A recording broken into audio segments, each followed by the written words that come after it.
مشكلة الشعب المصري إنه فاكر دكتور السنان هو ساحر مش دكتور سنان. فبتبدأ القصة الشهيرة بالعيان اللي جاي ينظف جير، وبنخلص له تنظيف الجير وبنقول له يا فندم احنا لازم نيجي ننظف كل 6 شهور ونهتم بسناننا شوية، نهتم بيها بقى وننظفها ونغسل سناننا مرتين في اليوم والحاجات دي كلها. بيبتدي يبص لك باستحقار واستغراب، يقول لك اصلا انا ما عنديش جير كتير ومش مستاهله اجي كل 6 شهور ليه، وانا ممكن الجير ده يتشال بفرشه ومعجون. تبتدي تتعامل معاه كده اللي هو طب يا فندم بدل هو بيتشال بفرشه ومعجون حاجه جاي النهارده ليه؟ يقول لك اصل انتوا بتشيلوه اسهل. يا فندم بعد اذن حضرتك كل بني ادم له قوه وطاقه احتمال، حضرتك ليه بتيجي عليا؟ ما بيتشالش يا فندم، ما هو عملوا ليه دكتور سنان بينظف؟ ما هو عشان في سبب والله العظيم. فتحاول تقنعه لحد ما يقتنع، ويبص لك كده في الاخر خالص بنظره يعني فيها اقتناع شويه وفيها عدم اقتناع شويه، ويقول لك هو اكيد يعني ما ينفعش يتشال بفرشه ومعجون. اللي هو يا فندم يعني هضحك عليك ليه يعني؟ هضحك عليك؟ ما انت لو جربت في البيت مش هيتشال، هي دي حاجه مش محتاجه نصيحه.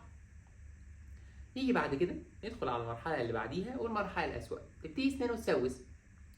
يجي لك ويحلف لك يقول لك والله العظيم 3 انا ما بشحت والله العظيم 3 انا بغسل سناني كل يوم، انا مش عارف هي بتسوس ليه. كان زمان وانا صغير لما كانوا يقولوا لي اغسل سناني قبل ما اروح لدكتور السنان، كنت اقول لهم يعني انا لو قعدت اسبوعين ما اغسلهاش هو دكتور السنان هيعرف منين ان انا ما بغسلهاش؟ لحد ما ربنا كرمني او ابتلاني يعني ودخلت الكليه دي، ثم ادركت ان دكتور السنان بيعرف بطريقه ما السنان دي بتتغسل ولا لا. ومش هقول لكم الطريقه عشان ما تضحكوش على الدكتور، قبلها باسبوع تظبطوا حياتكم، مش هقول لكم ومش هيضحك عليه برضه. ولكن يجي لك يقول لك انا عندي السنه دي بتوجعك مع ايه يا فندم؟ المهم يطلع السنه محتاجه حشوه، نقول له احنا هنحشيها. يقول لك بس الوجع ما بيطولش انا هسيبها. يا فندم ما هو ما ينفعش. يقول لك عادي يعني ما عندكش اي حاجه تخفف الوجع؟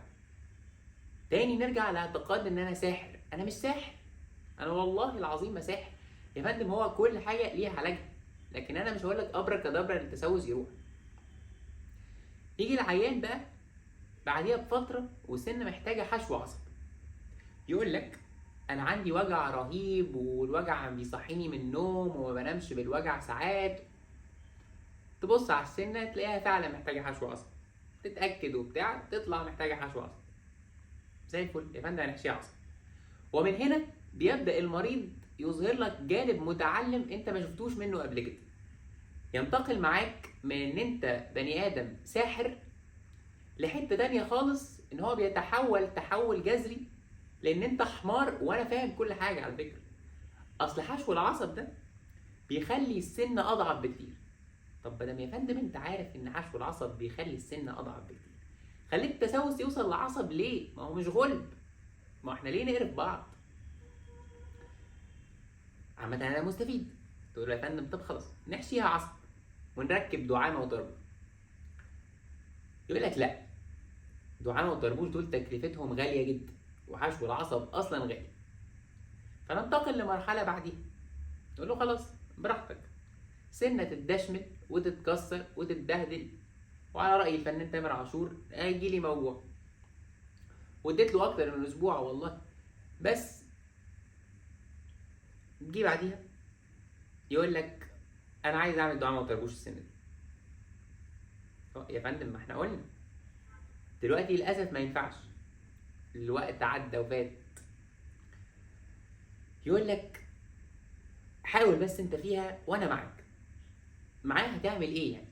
هتنزل تجيب لي السنه من تحت؟ معاه هتعمل ايه؟ نفسي اوصل لاي بني ادم بيجي يقول لاي حد او اي دكتور سنان يعني بالذات، جرب بس وانا هجرب معاك او هحاول معاك او انا معاك. اللي هو يا فندم ما فيهاش تجربه، والله العظيم ما فيها تجربه، هتجرب معايا ايه؟ ما فيهاش نجرب، انا بس اللي هجرب يا فندم. السنه دي محتاجه تتخلع، لا والعظم اللي مش عارف ايه وبتاع، يظهر الجانب المتعلم من المريض مره تانيه. طب يا فندم كنت فين قبل كده؟ بعد ما يخلص كل الحوارات بتاعته دي ويقتنع تماما ان هي محتاجه تتخلع، يرجع تاني يقول لك طب احنا هنعوضها ازاي؟